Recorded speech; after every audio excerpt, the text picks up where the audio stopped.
China sedang sibuk mengembangkan jawaban atas program Next Generation Air Dominance Program atau NGAD Angkatan Udara AS. Menurut Jenderal Mark D. Kelly, Kepala Komando Tempur Udara, ACC, Jenderal Kelly mengharapkan bahwa upaya China yang sangat rahasia akan menghasilkan jenis sistem-sistem pertempuran udara yang sama dengan yang dikejar Angkatan Udara, termasuk jet tempur berawak generasi ke-6. Seperti yang telah kita jelajahi di masa lalu, program NGAD lebih dari sekadar pesawat tempur berawak generasi ke-6. Ini juga direncanakan untuk memasukkan drone kolaboratif untuk bekerja bersama pesawat berawak, ditambah senjata baru, sensor, dan arsitektur komunikasi. Angkatan Udara AS ingin NGAD diterjunkan sebagai kemampuan nyata sebelum 2030 dan China mengikutinya, kata Kelly. Kelly baru-baru ini berbicara kepada The War Zone dan anggota media lainnya di Konferensi Udara, Luar Angkasa dan Cyber Asosiasi Angkatan Udara, memberikan refleksinya tentang program pertempuran udara Tiongkok di masa depan. Salah satu kesimpulan utama dari ini adalah keyakinan Kelly bahwa China melihat kekuatan udara generasi ke-6, termasuk pesawat tempur berawak masa depan, sangat seperti yang kita lihat, pengurangan tanda tangan secara eksponensial, percepatan eksponensial kekuatan pemrosesan dan penginderaan. Faktor kunci lainnya adalah kemampuan untuk mengulangi peningkatan yang dibantu oleh sistem misi terbuka. Pendekatan berulang itu harus memungkinkan China untuk memprogram ulang dengan kecepatan relevansi, kata Kelly. Selain itu, bos ACC menunjuk pada pengalaman China yang ada dalam pengembangan berulang dari keluarga jet tempur yang saling berhubungan, terutama pengerjaan ulang seri flanker yang dirancang Soviet. Mereka mulai dengan Su-27, berubah menjadi Su-30, lalu J-16 mereka sendiri, dan kemudian Su-35, kata Kelly.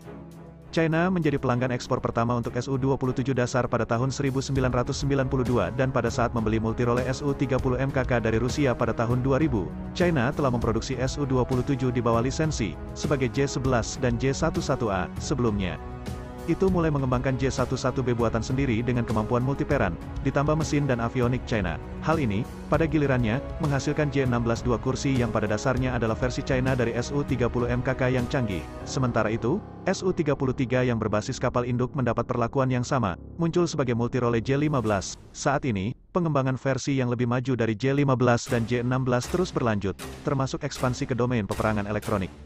Menariknya, Kelly tampaknya menyarankan kemungkinan alasan untuk pembelian mengejutkan China dari 24 Su-35 yang relatif kecil, bisa dibilang versi flanker paling canggih Rusia saat ini. Memperhatikan bahwa Su-35 memiliki avionik generasi kelima, dan kecepatan generasi kelima, meskipun statusnya sebagai generasi keempat, Kelly mengatakan bahwa akuisisinya akan membuatnya sedikit lebih mudah ketika mereka keluar dari tangga ke generasi berikutnya. Pejuang, artinya, transisi dari generasi kelima ke generasi keenam. Sejak Beijing membeli Su-35, ada banyak spekulasi mengapa ia memesan.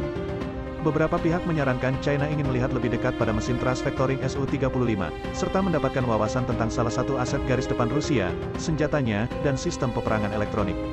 Su-35 telah digunakan dalam pelatihan tempur udara yang berbeda tetapi juga untuk misi pengawalan jarak jauh operasional di atas Laut Cina Selatan. Dengan demikian, pembelian kecil Su-35 sangat masuk akal bagi China, baik dalam hal membandingkan avionik dan senjata Rusia terbaru dengan teknologinya sendiri, tetapi juga untuk mengembangkan pesawat yang sangat gesit dan taktik terkait. Secara keseluruhan, pengalaman dengan keluarga flanker, kata Kelly, akan menempatkan China pada posisi yang baik untuk mengembangkannya setara dengan NGAD. Bahkan, itu bisa memberikan awal yang baik sehingga Amerika Serikat harus berlomba untuk tetap unggul. Kelly mengatakan dia ingin melihat Angkatan Udara AS mendapatkan dominasi udara generasi ke-6 setidaknya sebulan sebelum pesaing kami. Sementara arti dari pernyataan itu tidak segera jelas, The War Zone telah mendekati ACC untuk klarifikasi.